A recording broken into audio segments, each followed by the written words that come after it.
How much can siege mentality help against the enemy?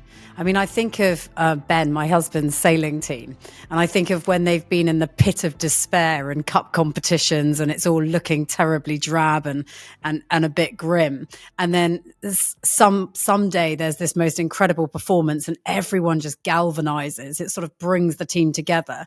I mean, is there the opportunity for that, given where Mercedes is at right now? It's actually can be, and if harnessed the right way, very galvanizing. I think the sense that we're all in this together, and that people have sort of written our future for us. You know, the once great team now in decline. All of the negative narrative that can come around with that. As long as internally we're saying, well, let them say that, because that's their job. They've got to say something. But our job is to show them they're wrong, and imagine how good that's going to feel. When they've all been looking sympathetically at us, well, with faux sympathy in our direction, and we just suck that up and go, okay, right, well, we're going to work on this, and we're going to come back, and we're going to show them, and that is definitely a galvanizing thing. As long as it doesn't spill over into sort of a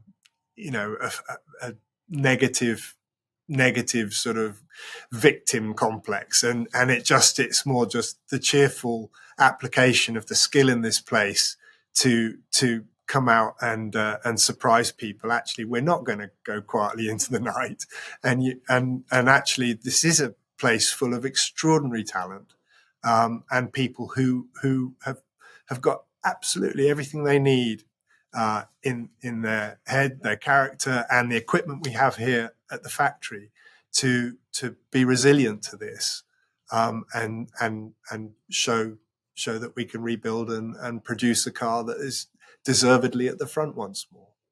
I mean, is there something in saying there's some excitement in being the hunter again as opposed to the hunted?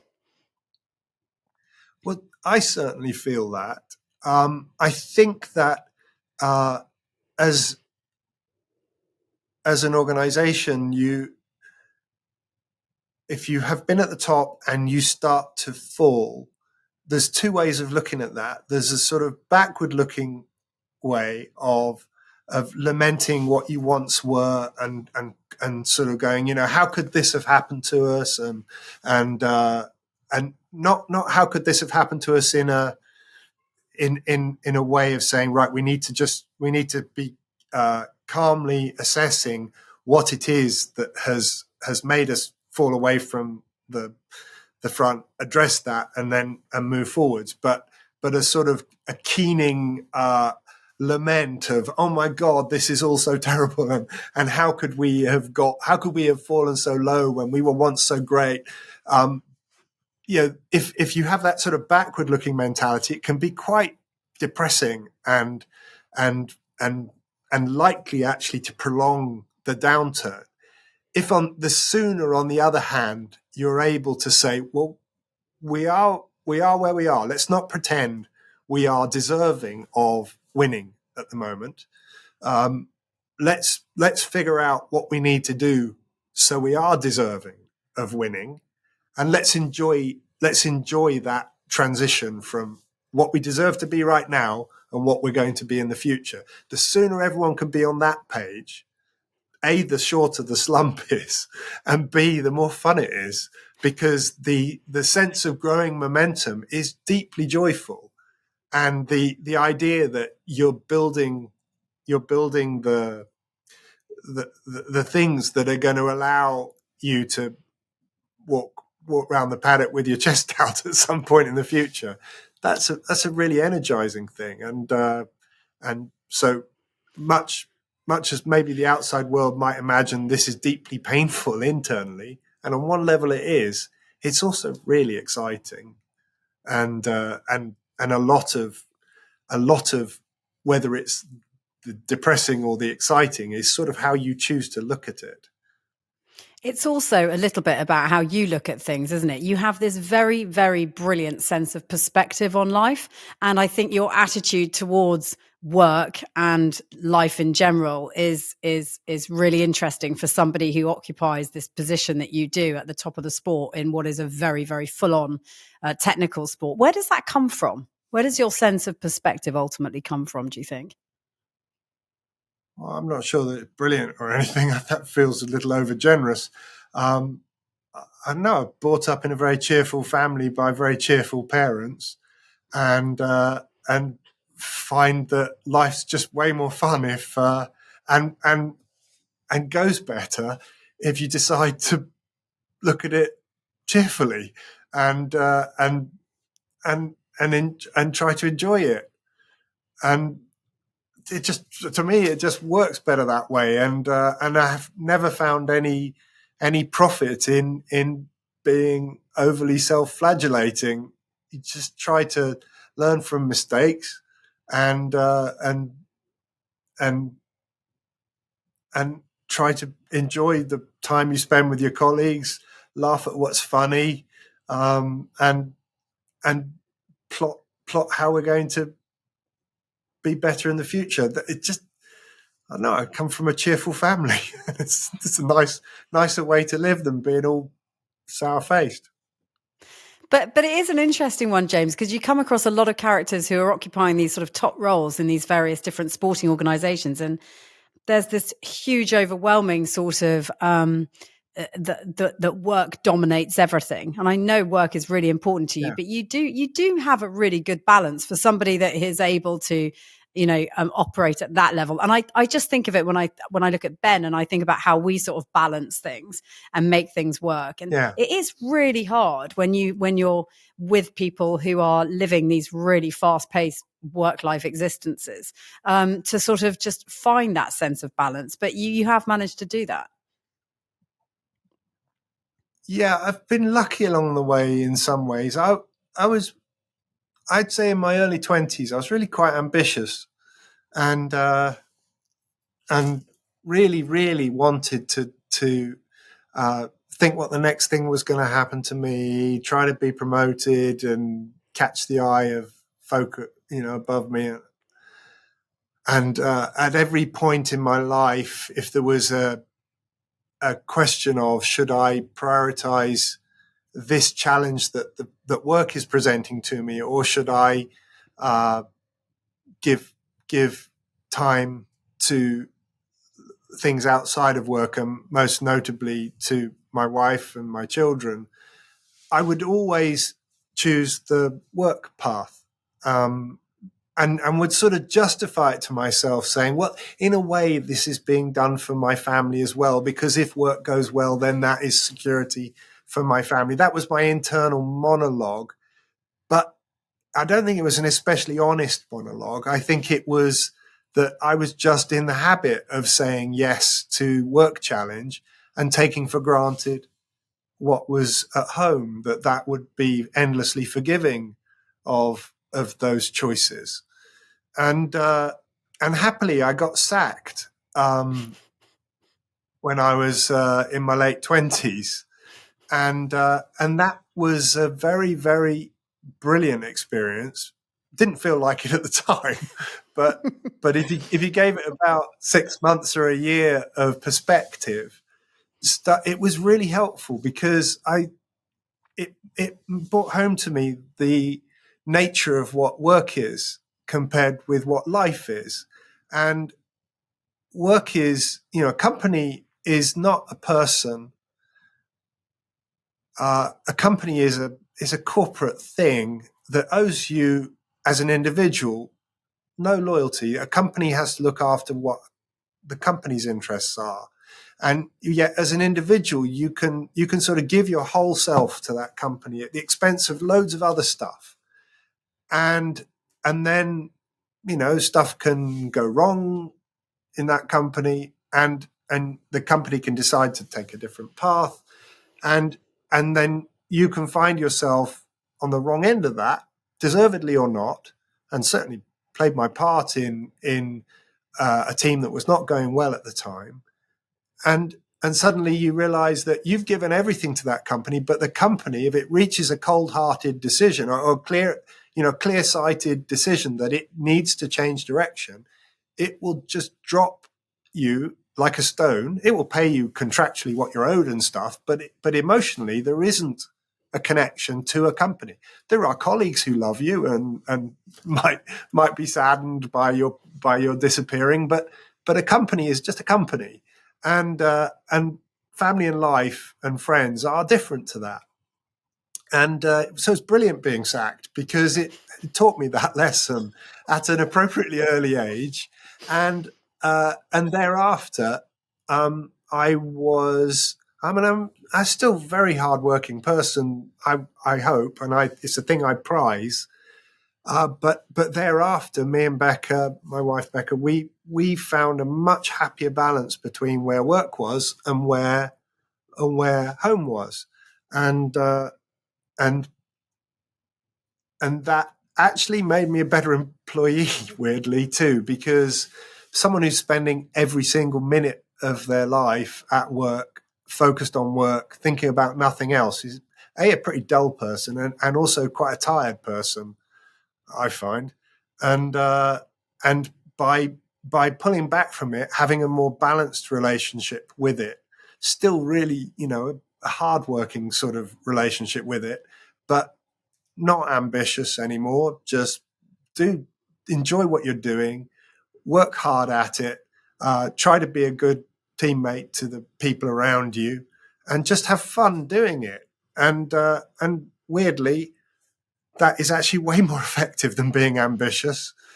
People like being around someone like that far more than they like being around someone who is got their eye on the next opportunity.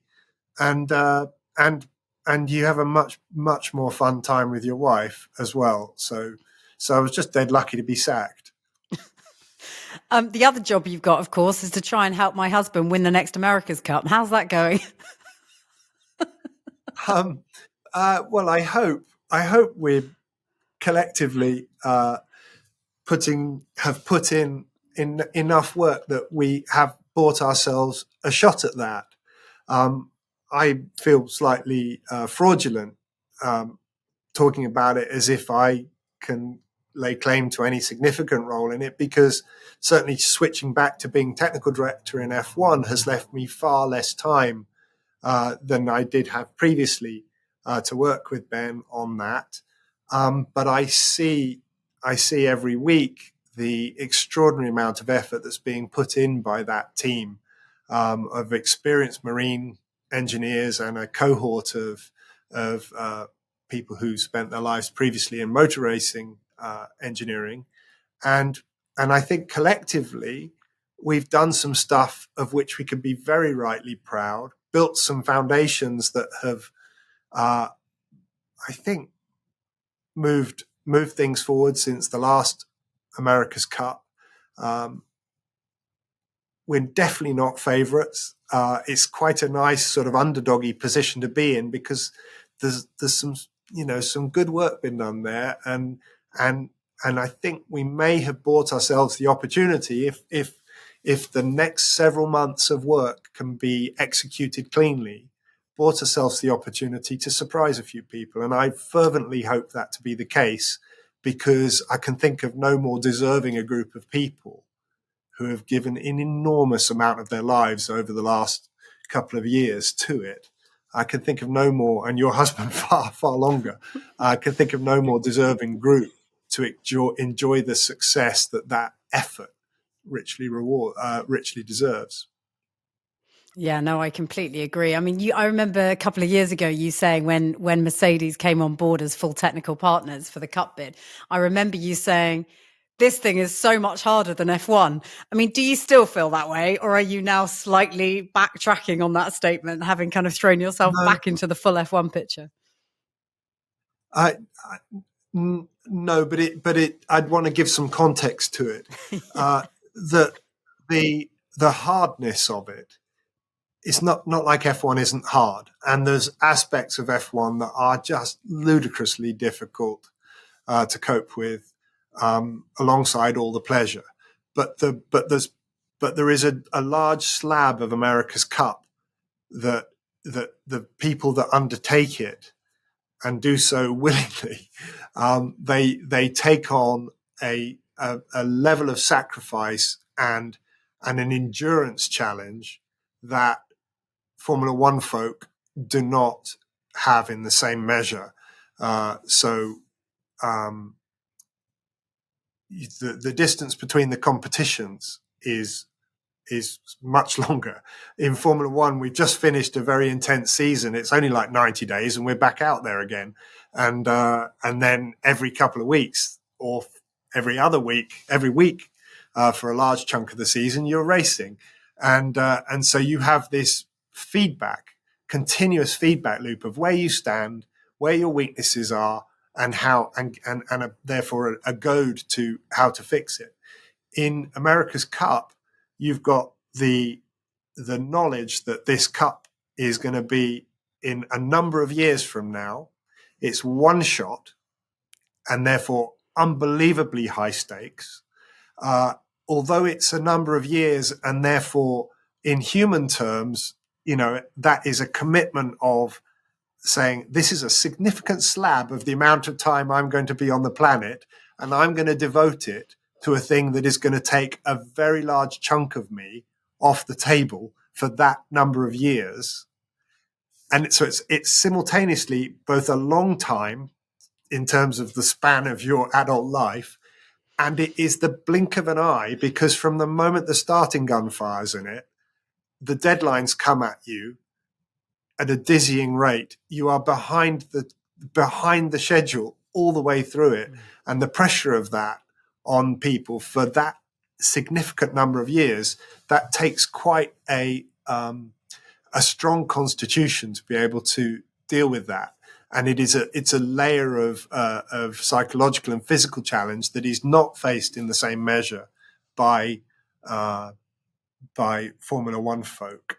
It is also the case that, on the whole, the last 3 decades in Formula One has seen the industry transform from a sort of cottagey industry to quite an industrialized, detailed, process-driven world where people are quite pigeonholed, but the whole machinery of that meshes together really well. The organizations that do it are quite mature. They've been blooded by championship after championship after championship that lets them tune themselves to do that. But as a result, they are quite compartmentalized compared with an America's Cup team, where a very small number of people do a very, very big task. And those people need to be more of a jack of all trades, and they can cover a ridiculous amount of ground individually compared with their F1 counterparts who are asked to do a much smaller thing in a much greater level of detail.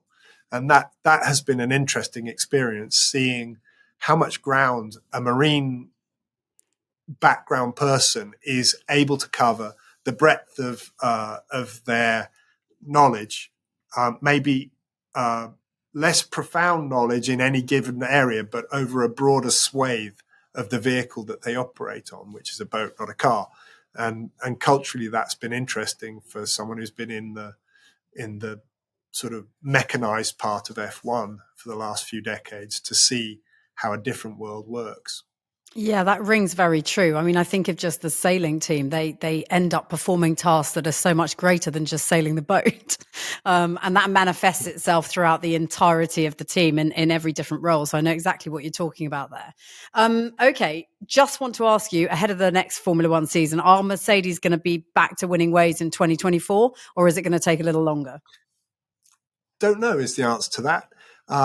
I hope that we have put in place enough of a program of work that we have put ourselves in with a shout to be back to when I mean winning ways. Does that mean winning a race? Does that mean winning a championship? In my head, it's only ever about championships. That's what Formula One is. It's a constructors and a drivers championship. So I hope we will have done enough to give ourselves a shout of being in a championship fight in both championships. If you look at the long march of F1 history, then the stats are against us. Teams do not bounce back from slipping from their previous peak in the length of time that we have set ourselves. But we have nevertheless set a pretty ambitious program. We have quite a lot of strength in depth here, and we've made quite a lot of progress with next year's car. Whether it proves sufficient or not, only time will tell.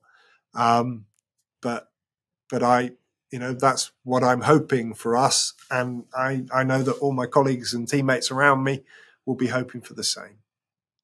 James, if people are listening to this and they want a performance tip from you, what would one be? What do you do every day? What's the one thing that you do as a repeat habit every day that sets you up well for performance? It's going to sound ludicrously Pollyanna-ish, but every time I come to work and I drive through the factory gates, it's not like I make a sort of conscious deal with myself, but my game face is cheerfulness. And I'll go in the gate and I just decide that I'm going to have a fun day and that it's going to be something where we're going to go home having enjoyed it. And hopefully some of that rubs off on the people around me, that I'm going to be smiley, going to like saying hello to people in corridors, and hopefully some funny things will happen, and hopefully we'll have a few meetings where we move the dial forward a bit with the car. But, deciding to have that sort of day, it's not completely ludicrous, because if you sort of come in the door feeling grumpy and down, you're pretty much going to have a crappy day. So I feel like that works for me anyway. So that's how I approach coming to work. I think that's a very valid point. It's like saying yes to things as opposed to saying no to things, and trying things. Thanks, James. I really appreciate it. Felt a pleasure.